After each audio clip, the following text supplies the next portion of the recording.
Here is the integrator and dump filter receiver. ST and NT are the input to the receiver circuit, where ST is the signal which is to be received and NT is the noise signal.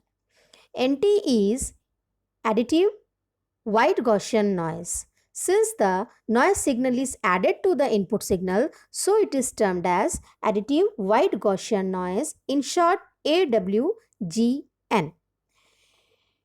Let us now have a look on the working of the circuit here. ST is the input signal. The logic 1 is plus V voltage and logic 0 is a minus V voltage. The input signal is integrated for the time period capital T unit time. For the time duration of time T, switch S1 and SW1 and SW2 are open. You see here, this is switch 1 and this is switch 2. Both of the switch are in the open condition while doing the integration. After the integration, switch S2 is closed and the output value of the integrator is sampled, and then switch S1 is closed so that capacitor get discharged. Now, to understand better the working of the circuit, mathematical and graphical analysis will be helpful for us. Now, here our focus is on the two parameter, that is SNR and PE, that is signal to noise ratio and probability of error. Let us first have a look in the mathematical approach related to the SNR. This is the output from the integrator and dump filter receiver. V naught is the output, which is the integration of the ST and NT. Here S naught T is the output signal and N naught T is the output noise signal. HF is the transfer function of the network. Here HF represent the transfer function of a network which performs integration over an interval of time capital T, and on further solving we get the HF value like this, and this is the magnitude of the HF.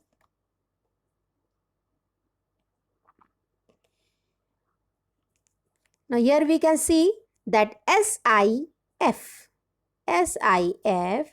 is the input power spectral density of the white noise, that is eta by 2. Since it is a white noise, so it is a constant value, and SOF is the output noise power, that is equal to eta by 2 HF square. Now on further calculating, we get finally that the voltage level of the noise signal is eta t upon 2 tau square, where tau is the time constant, that is tau is equal to R into C, means that tau depends on the value of the R, that is resistor, and the capacitor value which is connected in the integrator and the dump circuit. Now here at the end we are calculating the SNR value, that is signal to noise ratio, that is here it is the ratio of the signal power divided by the noise power. Now putting the value of S naught T and the N naught T from the previous calculated value, we get SNR is equal to 2 by eta V square T. It is, here we can see that SNR, it depends on the eta V and the T. What is eta here? Eta depends on the noise type, and V, capital V, is the voltage level decided for the logic 1 and logic 0, and capital T is the time period of the integration. And next here we are having two graph also. Now graph A is representing the output signal of interest from the receiver. Here this is the graph representing the received signal. For the logic 1, the voltage level is Vt by tau, and for the logic 0, the voltage level is minus Vt by tau. This for logic 1, this for logic 0. And the graph B is representing the voltage level for the noise signal throughout.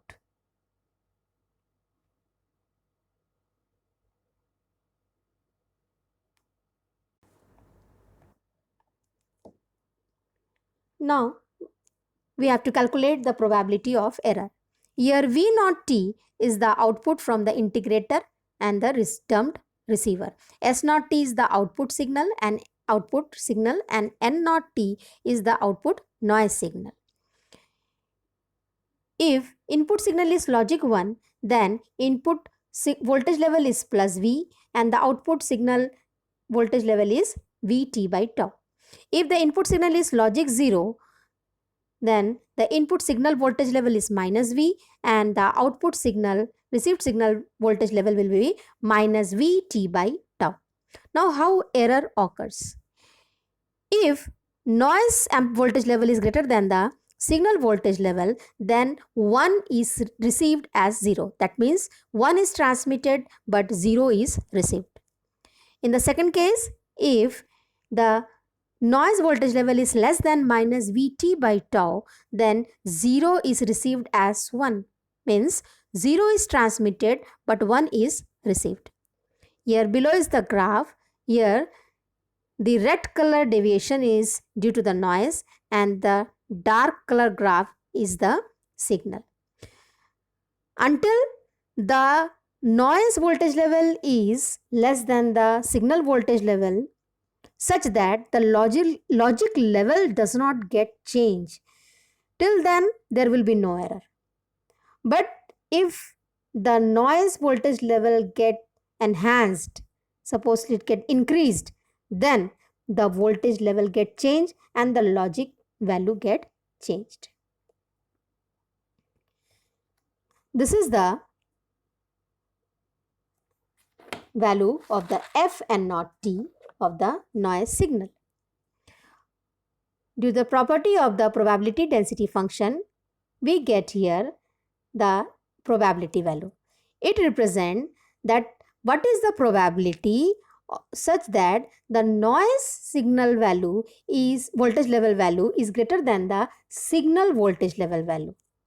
This is the formula we get here. Now further solving,